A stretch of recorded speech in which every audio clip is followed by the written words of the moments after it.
Hello, welcome to the Grow Your Wealthy Mindset podcast, where it is all about helping amazing physicians just like you create a wealthy life free from burnout and with the financial security to practice medicine on your own terms.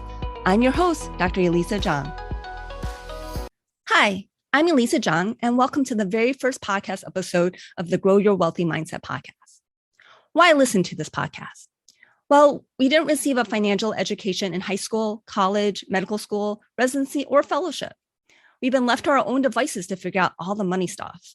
And as physicians, our financial position is a little different from other professions because we've had such a long training. We go from taking really large loans in school to having a modest salary, but working really long hours during our medical training. And then suddenly we're making a large income, but by then we're quite a bit older than our peers who didn't go through medicine. People in other professions tend to grow their income gradually, and they start making money much earlier than we do. And they don't tend to have quite as much debt. What's more is that we often get the message that we'll make enough money when we're finally finished with our training that we don't really have to worry about money. The truth is, we still need to know how to manage money. We hear about people who win millions in the lottery that go bankrupt. Often these people were people that were fine managing their money when they had modest incomes, but they just didn't know what to do when they suddenly had a huge change in their financial circumstance. In a way, we're the same. Many of us don't know what to do when we actually have a huge change in our salaries and we first become attendings, and we end up spending maybe a little bit more than we should. So Albert Einstein has been attributed to saying that one of the miracles we have in this world is compound interest. And compound interest really works both ways. It works for debt and for investing. So by not starting to invest for retirement when we're young, like in our early 20s, we end up having to play some catch up. For many of us, it's our late 20s or into our 30s. And for some people, even in their 40s, when they're finally able to actually have enough money to really put substantial amounts down for investing. What's more is that we often have a lot of delayed gratification. So by the time we actually become an attending physician, we're ready to spend the money that we earn. And we're not necessarily thinking about saving and investing for the future.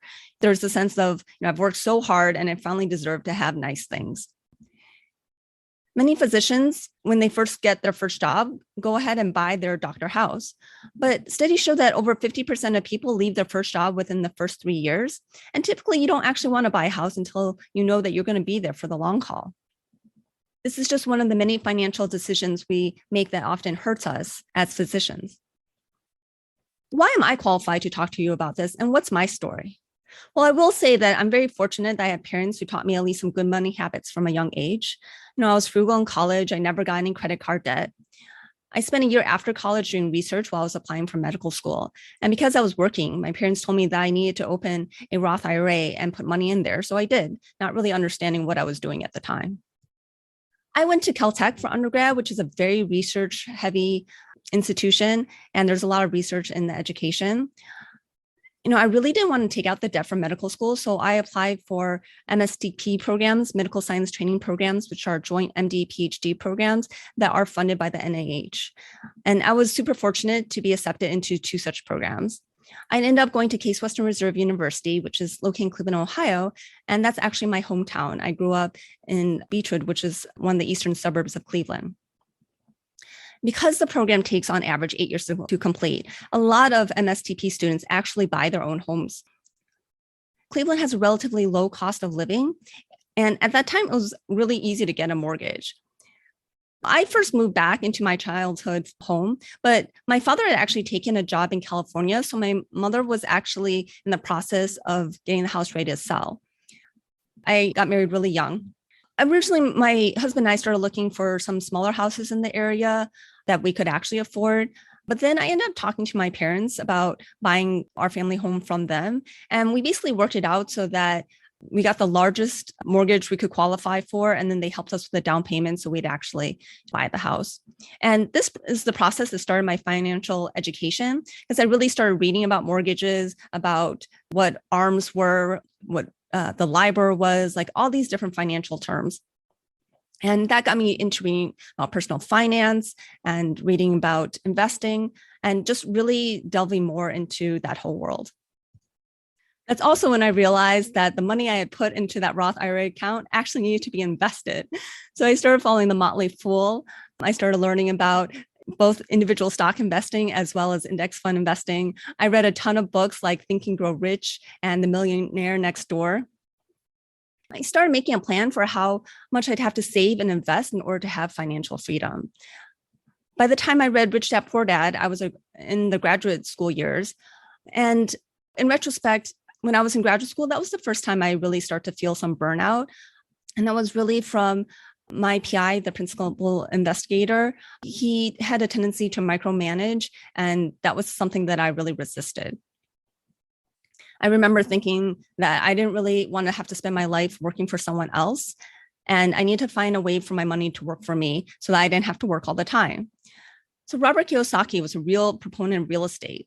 And what actually ended up happening was that I finished my PhD off cycle.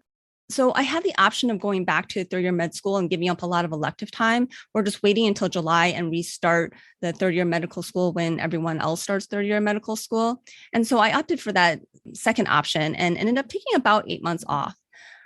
I was lucky in that my husband was a high school teacher at that time, so his income could actually support us. And what also happened was that I did a seminar from Rich Dad Poor Dad when they came to town. And basically a free evening seminar turned into a weekend that was $300, which turned into a huge sales pitch. And I ended up buying this $18,000 real estate course package. And so because I put this huge amount of money onto my credit card, which was literally like 1 year of my undergraduate tuition, I really had to make it back. And so I was really determined.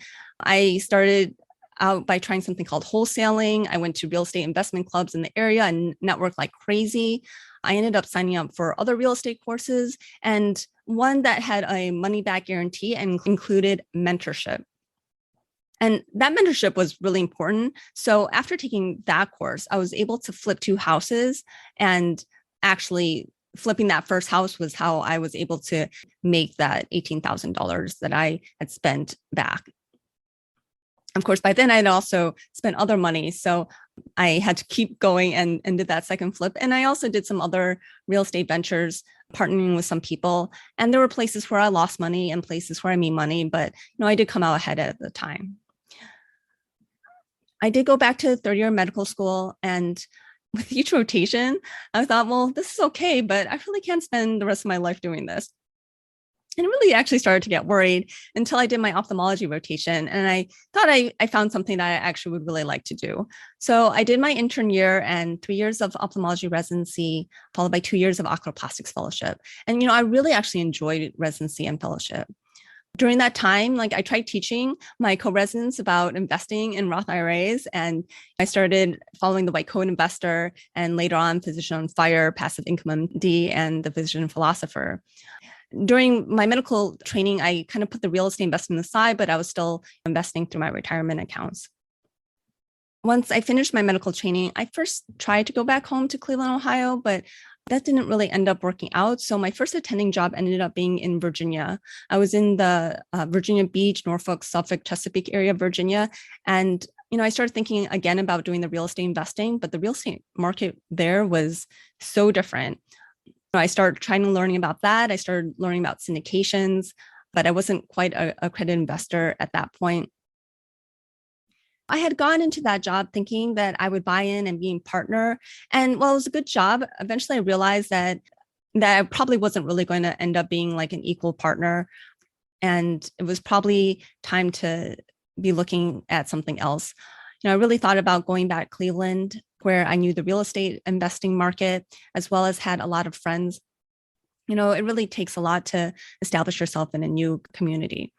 I ended up getting a job at one of the big hospital systems in Cleveland.